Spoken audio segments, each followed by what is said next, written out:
Under the flickering glow of firelight, a weathered hand slowly unfolds a cloth embroidered with swirling symbols. Curves, spirals, stars, and eyes, each stitched in sacred rhythm. A calabash, etched with quiet precision, rests beside it. In its grooves lie centuries of wisdom, offerings to memory.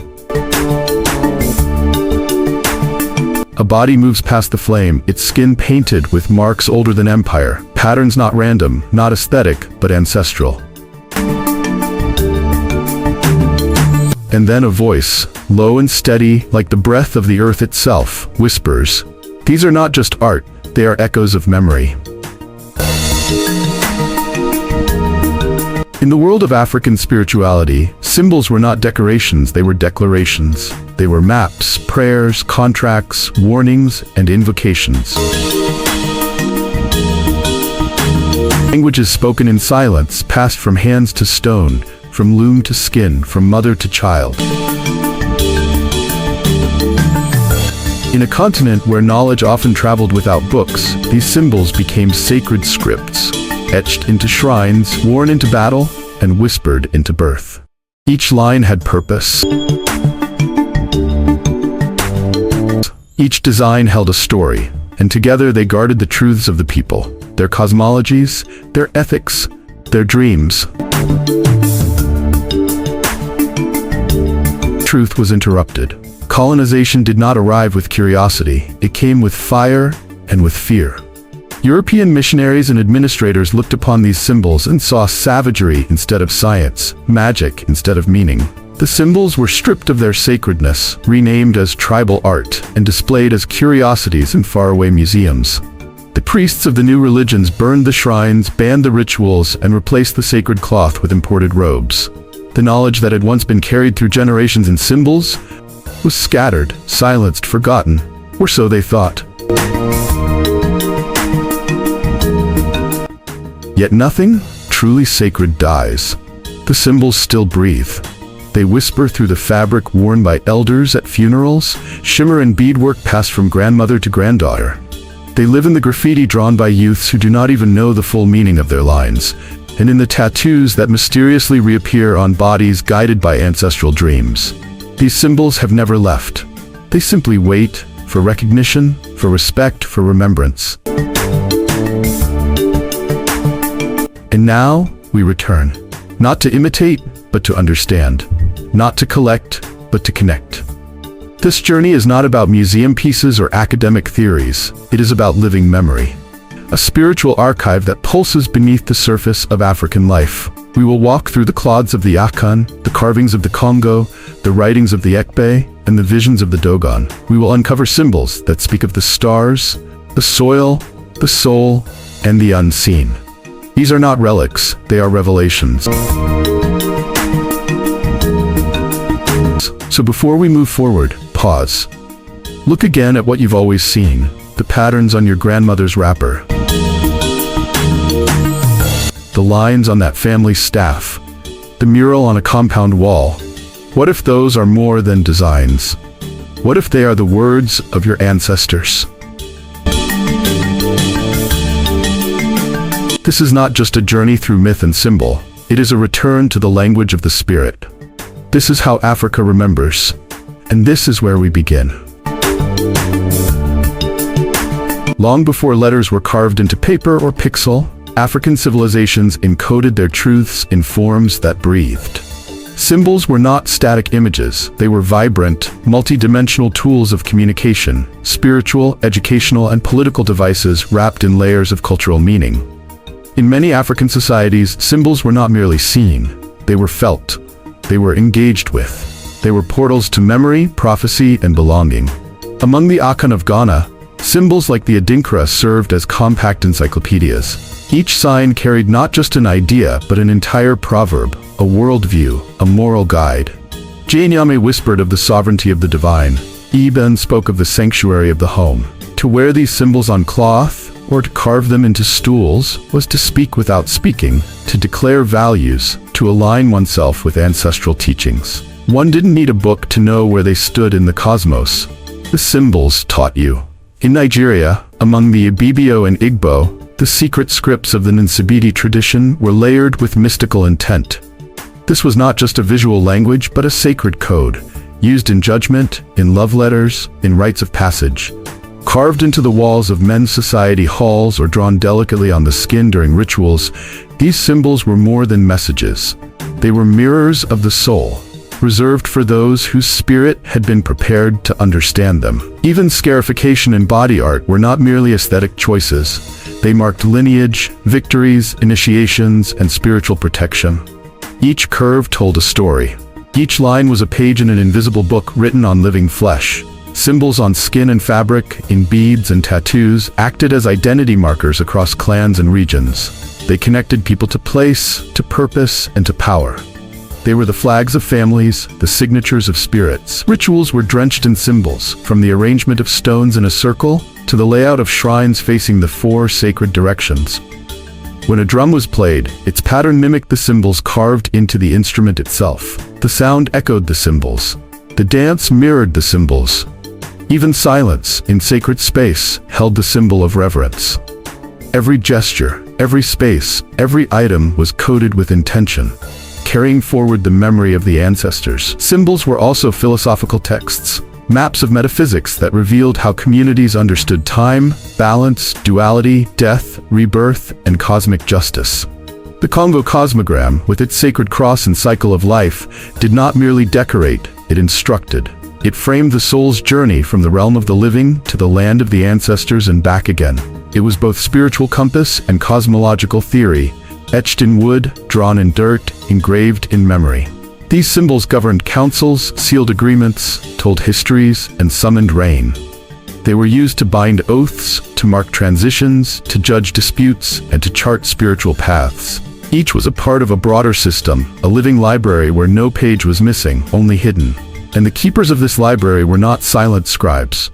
They were diviners, weavers, blacksmiths, griots, queens, and warriors. Each held pieces of the code, passed down in whispers, gestures, and designs. In this system, literacy was not about letters. It was about legacy. It was about the ability to read a symbol and feel its power in your bones. To recognize your grandmother's totem in the beadwork of a stranger and instantly know you shared something sacred.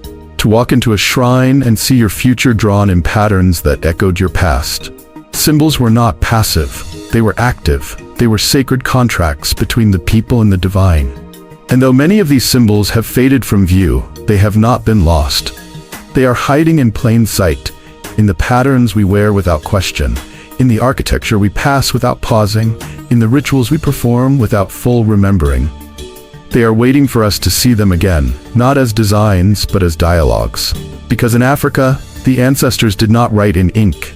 They wrote in rhythm. They wrote in symbol, and their language still speaks. In the quiet hills and golden savannas of Ghana and Côte d'Ivoire, a language of symbols flows through cloth like blood through a body. It is the language of Adinkra, the graphic wisdom of the Akan people. But this is no mere artistic tradition.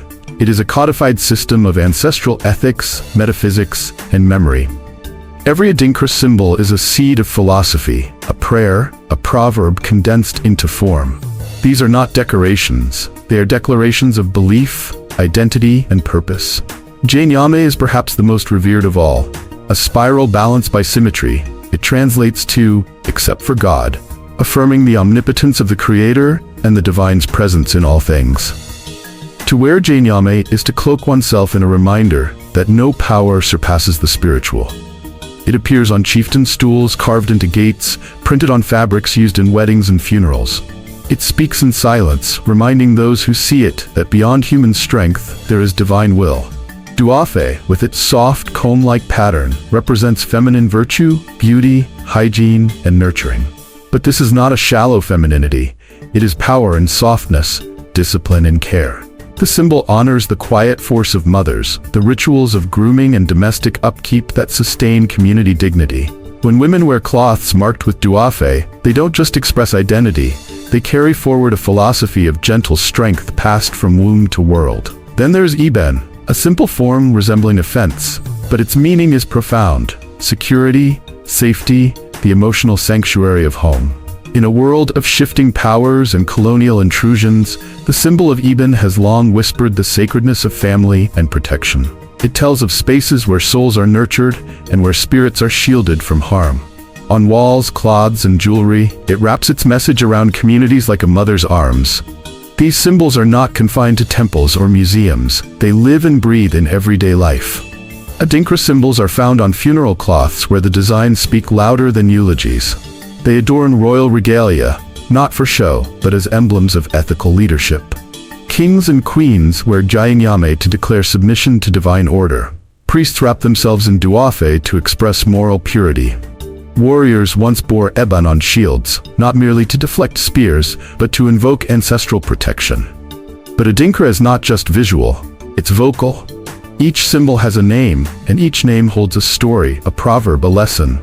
Children learn these not from books, but from cloth, from repetition, from elders' mouths. A single wrapper can be a moral curriculum. A wedding outfit can be a vow. A burial cloth can be a legacy.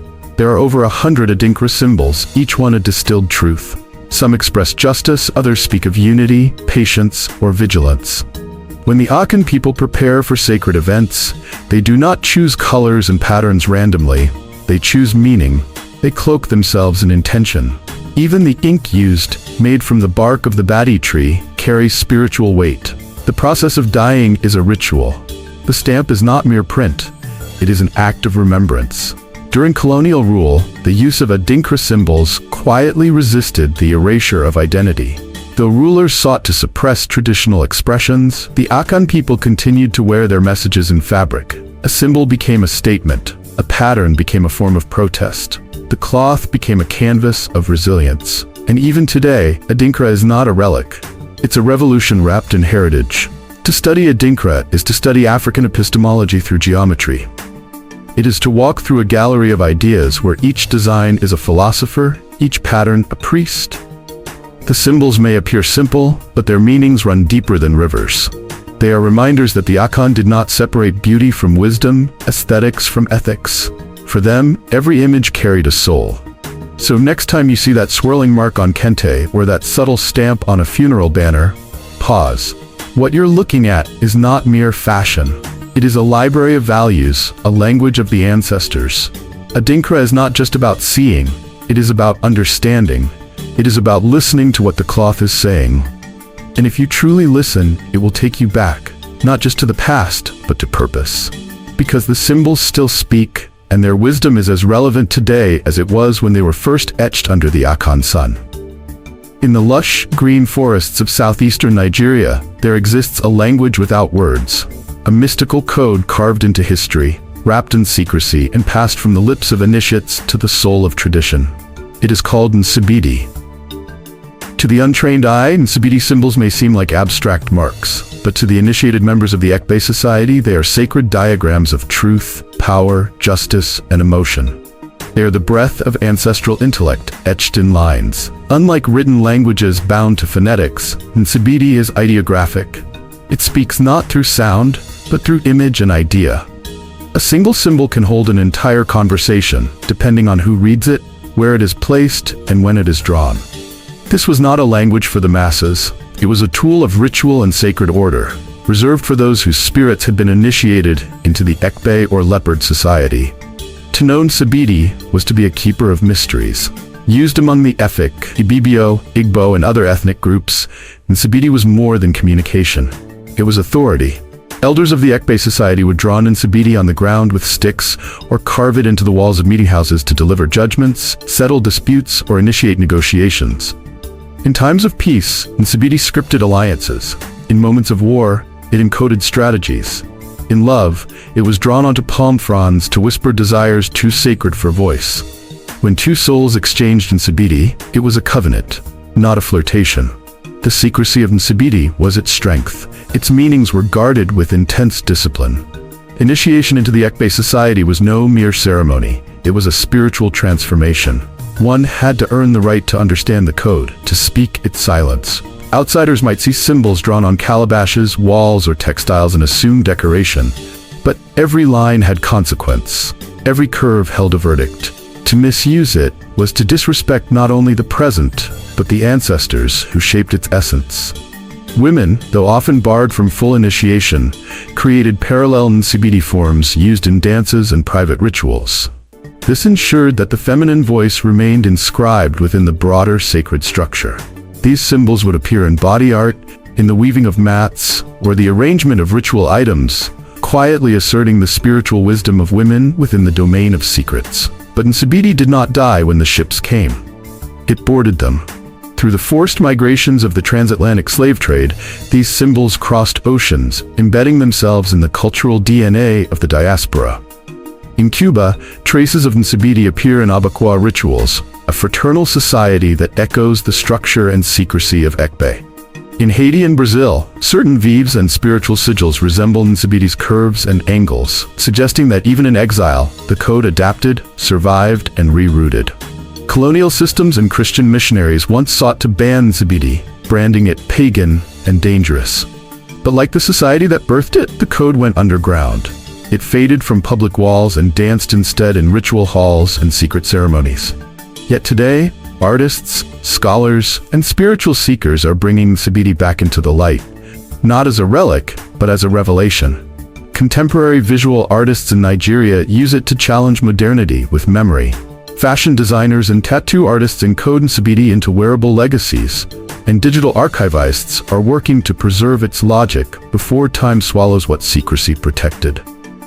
Still, to truly understand Nsibidi, one must go beyond the visual. One must feel it, because it was never meant to be merely seen, it was meant to be experienced. It is a mirror to the soul of African intellect, proof that deep philosophical thought existed long before foreign alphabets arrived. Nsibidi is a whisper from the forest, a code of spirit, a map of relationships between humans, the divine, and everything in between. So when you see those lines etched into a sculpture or drawn in chalk during a ritual, pause. Know that you are looking at a language older than empires, a code that once guided kings and lovers, warriors and judges, and even if its full meanings are not yet yours to hold, its spirit will recognize you. Because Nsibidi doesn't just speak to the eyes, it speaks to the soul. In the heart of Central Africa, the Kongo people crafted a spiritual map so profound, so mathematically elegant, that it holds within its curves the secrets of life, death, and everything in between. This sacred design, known as the Kongo cosmogram or Dikenga dia Kongo, is not just a symbol, it is a universe made visible. Etched into ritual spaces, drawn in sacred chalk, or carved into wooden staffs, the cosmogram is a living code. It does not simply represent the world, it tells you how to move within it. At its center is the Kalunga line, a horizontal threshold that divides the visible world from the invisible one. Above it lies the realm of the living, the world we walk in flesh. Below it, the land of the ancestors, the dead, the spirits whose bodies have returned to the earth but whose energies remain ever present. The Kalunga line is not a wall, it is a bridge, a porous membrane where energy crosses freely. In Kongo belief, death is not an end but a rotation, a transformation of state, not of soul. The circle formed by the cosmogram is split into 4 quadrants, each representing a cardinal direction, a time of day, and a moment in the cycle of existence. These are called the 4 moments of the sun. The first point, Musoni, located in the east, marks birth, the rising sun, and the beginning of a soul's journey. The second, Tukula, in the north, represents adulthood, the zenith of life, where one assumes full responsibility and power. The third, Luvemba, rests in the west and signifies death, the sun's descent, and the body's return to the earth. And finally, the fourth, Kiangala, in the south, is spiritual rebirth, the midnight sun preparing to rise again in the east. But the cosmogram is more than a clock of life. It is a moral compass. It teaches that every phase of existence has purpose. No stage is superior to the other. A child's innocence is as sacred as an elder's wisdom. The dead are not forgotten, they are consulted, revered, woven into the fabric of daily life. Ancestors are called upon at rituals, invoked in times of trouble, and honored in meals and libations. Because for the Kongo, lineage is circular. One lives, one dies, and one returns through the community, through the womb, through memory. Even time, as understood by the cosmogram, is not linear. It is spiral, always cycling, always returning, but never the same. Each revolution adds new wisdom, new memory. This understanding of time and spirit challenges modern Western concepts of progress and finality. For the Congo, progress is not escape from the past. It is deeper reunion with it. This cosmological system shaped every aspect of life, from how people were buried to how leaders governed. In Congo courts, the cosmogram guided justice. It reminded rulers that their power came not from force, but from balance, between the seen and unseen, the elder and the youth, the masculine and the feminine. In spiritual healing, the cosmogram was drawn on the ground or onto a person's chest to realign a fractured soul, to call the body back into harmony with the universe. When Congo people were enslaved and taken to the Americas, they carried the cosmogram not in books, but in bones and dreams. In the southern United States, archaeologists have unearthed burial sites where enslaved Africans arranged grave items in the pattern of the Dikenga. In the Congo Square of New Orleans, in Palo and Hoodoo traditions, the crossroads and circular sigils echo the Kalunga and the Four Moments, whispering of knowledge that refused to die. Today, the Congo cosmogram is being rediscovered by artists, scholars, and spiritual seekers. It adorns murals, graces altars, and shapes meditative practices. It is no longer just a Congo legacy. It is a gift to a fragmented world longing for connection, continuity, and cosmic clarity. So when you see a circle divided by a cross, do not dismiss it as primitive or decorative. Look again. You are seeing a universe, ordered, moral, alive. You are seeing the breath of ancestors and the path of the soul. You are seeing a wisdom that once guided kings, healed nations, and spoke the language of the stars. This is the map they left us. The question is, will we learn to read it again? Across the vast, varied landscapes of Africa, from the sands of the Sahara to the highlands of Ethiopia, symbols speak in whispers and shouts, etched into silver, painted on walls, wrapped in scrolls, or sung into ceremonies. These are not random patterns or decorative motifs. They are codes of identity, protection, cosmology, and status. And though colonization fragmented many spiritual systems, these symbols endured, hidden in plain sight, carried in rituals, jewelry, architecture, and memory. In the windswept deserts of the Sahel, the Tuareg people inscribed their silver amulets and leather talismans with ancient signs. These are more than ornaments. They are guardians, maps of survival, and symbols of the divine. The cross of Agadez, for instance, is not just jewelry. It marks directions, protects the soul during travel, and honors lineage. Each Tuareg clan has variations of this symbol, passed down as heirlooms, preserving ancestral routes across time and terrain. In Mali, among the Dogon, cosmograms emerge not from paper or canvas, but from ritual knowledge. For centuries, Dogon priests have drawn spirals, circles, and star clusters in sacred sand rituals.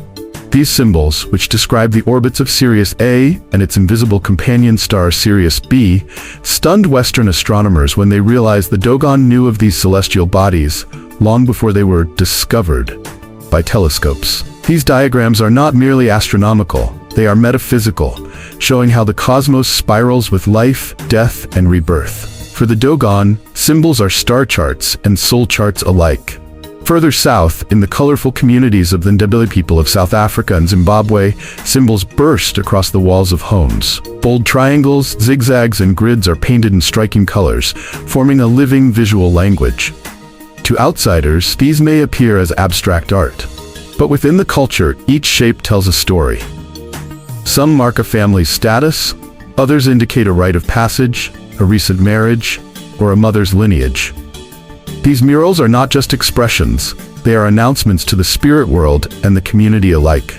And in the ancient Christian highlands of Ethiopia, scrolls of parchment wrapped in animal hide contain powerful symbols written in Ge'ez script and mystical glyphs. These scrolls are used by spiritual healers and priests to ward off illness, misfortune, and spiritual attack. Each symbol is drawn with intent, often hidden within prayers or angelic figures. They form a sacred bridge between the spiritual and physical realms. These scrolls are not read with the eyes alone. They are interpreted by heart, prayer, and divine intuition. What unites all these symbol systems, from the Tuareg to the Dogon, the Ndebele to the Ethiopians, is their function as spiritual technology. They are not passive decorations. They act. They protect, transmit, transform.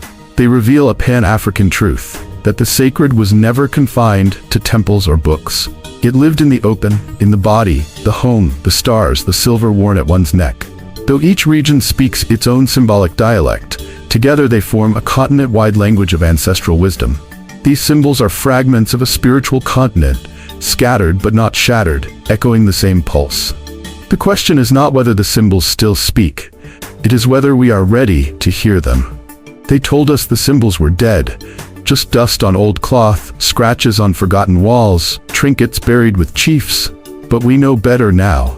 African symbols are not forgotten. They are waiting. Waiting in the folds of your grandmother's head wrap, in the carvings on a walking stick, in the rhythm of your name. They whisper from your dreams and speak through the art your hands ache to create. These symbols are not just designs, they are inheritances. Blueprints of spirit etched into blood, memory, and soul.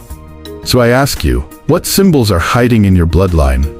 What marks once anointed your ancestors, telling stories of who they were, where they came from, and who watched over them from beyond? What meanings live unspoken but powerful in your family, waiting to be reawakened?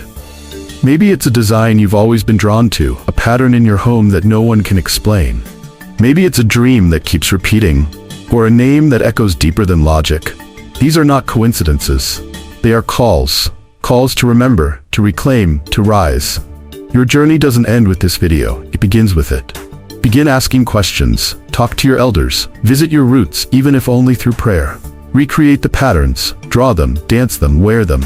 Let the symbols speak through you again, and in doing so, help awaken a continent's silent memory. These stories are not only for scholars and griots, they belong to all of us. Every like, every comment, every share is an ember in the fire of remembrance. Keep it burning. Share this video with your family, your community. Comment below with any ancestral symbols or stories you know, no matter how small.